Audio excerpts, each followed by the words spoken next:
Olá pessoal, boa tarde, tudo bem? Eu sou Fernanda Salles e estou aqui na Feira Syntecal, cobrindo o evento junto com a equipe do Pro Trabalho, e a gente trouxe para conversar aqui com a gente agora o Marney Carminati.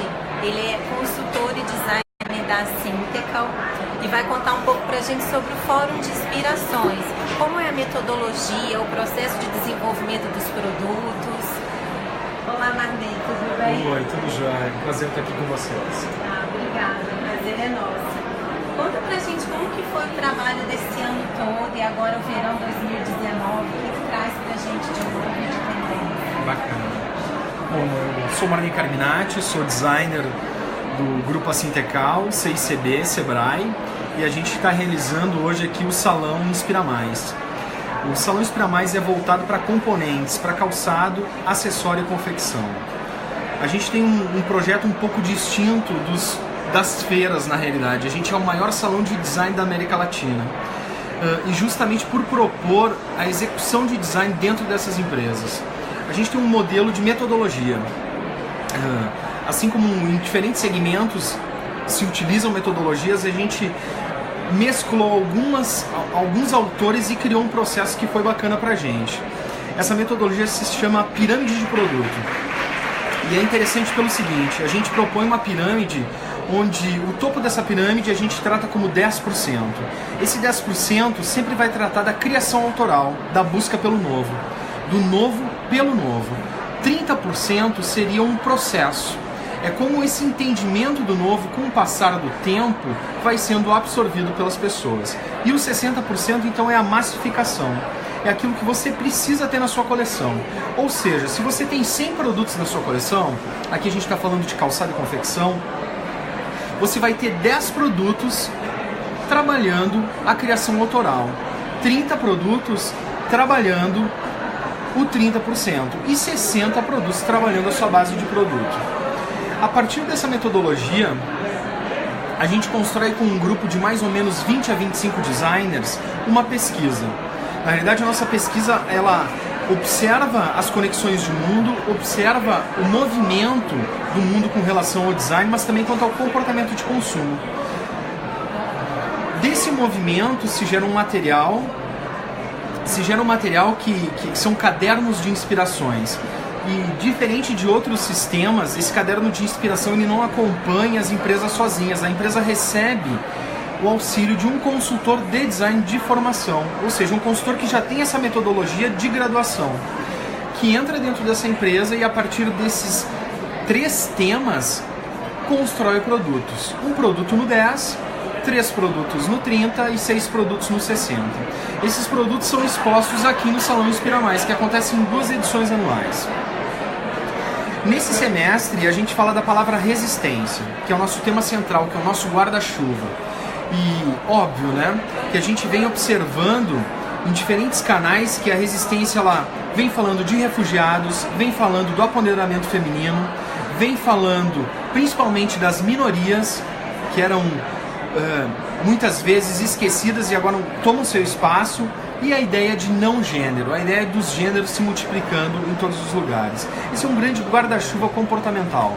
E o que vem de componentes novos que a produção é mais limpa, que vai no sentido da sustentabilidade e produtos que fazem bem para o meio ambiente, né? Ou menos impactantes. Sim, né? sim.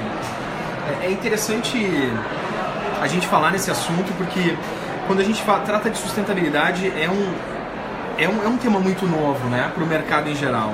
O mercado ele tem um modelo industrial muito forte. E quando a gente tem um modelo industrial de reprodutibilidade, esse modelo acaba construindo algo difícil para a sustentabilidade, né? Se a gente pensa em sustentabilidade, você tem que pensar automaticamente em um consumo mais consciente. Um consumo mais consciente, de alguma forma, é consumir menos. Né? Você pensar no que você vai comprar. E é muito interessante que uma professora que trabalha dentro dos conceitos sustentáveis me passou em determinada oportunidade que talvez o mais sustentável seja aquilo que foi feito para durar. Então não necessariamente aquilo que é reciclado, que é reciclável, que é biodegradável, que é de sistemas upcycle. Mas a gente tem aqui, principalmente nos tecidos, uma série de materiais trabalhando com texturas orgânicas, né? Texturas advindas do algodão orgânico, algodão que não tem tingimento. E isso já traz uma natureza de um material não só mais humano, mas que tem um reposicionamento na lavoura, né? Você pode recolher o algodão, replantar e utilizar. Por outro lado, tem empresas que já conseguem ter um tratamento dos resíduos, no sentido de matérias-primas que são jogadas pelo consumidor fora, né? Você joga uma camiseta fora, você faz uma doação, você joga uma meia, essas empresas recolhem, separam esses filamentos por cor e retransformam isso no tear. Ou seja, né, eu faço esse produto ganhar uma vida nova, né? Ter uma vida nova no espaço. De economia circular. De economia circular. Que era lixo, vira insumo. E esse ano a gente vai trabalhar bastante a questão do couro. Qual é a importância do couro para a cultura brasileira? Olha, o couro ele é interessante porque ele é um assunto que é polêmico hoje, né? Muitas vezes aqui a gente cria inúmeros casos das pessoas dizendo não, eu não como mais carne, então eu não quero usar mais couro, né? Mas é importante lembrar que a indústria do sapato, o curtume, ele não é responsável pelo abatimento da carne, né? Na realidade, ele presta um serviço para a sociedade, que é essa pele que ia ser descartada em qualquer lugar se tornar uma matéria-prima possível de uso. Lógico, a gente vem tentando a cada dia tornar esse processo mais limpo e tornar esse processo mais consciente. Os curtumes hoje no Brasil, praticamente 98 ou 99%, todos eles têm um tratamento dos seus resíduos extremamente inteligente, né? Esses órgãos de fiscalização já fazem isso há mais de 40, 50 anos. O que a gente vem tentando propor hoje é um uso consciente do couro, né? Um uso que não use produtos que agridam a natureza na utilização de um acabamento. Então eu tenho um curtimento mais limpo e, por consequência, um material mais limpo no final. E aquela história de que o que dura é o mais sustentável, a gente não tem como comparar o couro com nenhuma matéria-prima.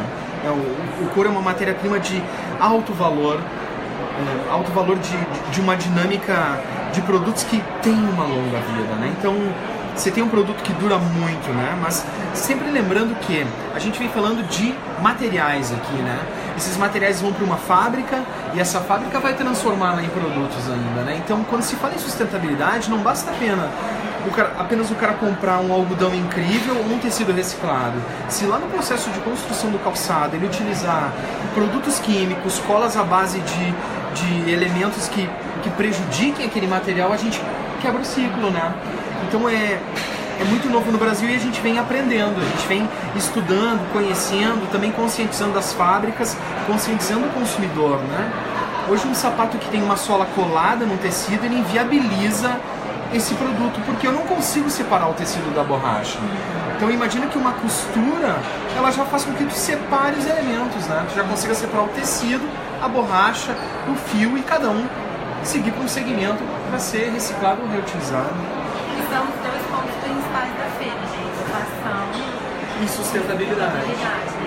A feira anterior você já falava de sustentabilidade. Sim. E agora vem reforçando. Sim, né? E a gente tem, nas edições anuais, a gente tem a edição de janeiro falando especificamente com mais força de sustentabilidade e a edição de julho falando de inovação. Não que a gente não tem como fugir, né? Quando a gente fala de sustentabilidade, ela tem inovação. E quando a gente falar de inovação, ela vai ter que ter sustentabilidade. E o design vem para ajudar nisso tudo. Esse foi o Marney Carminati, que esteve aqui com a gente hoje no Direto da Fonte, aqui na Feira da Syntecal. E eu sou Fernanda Reis Salles, do Direto da Fonte. Um beijo.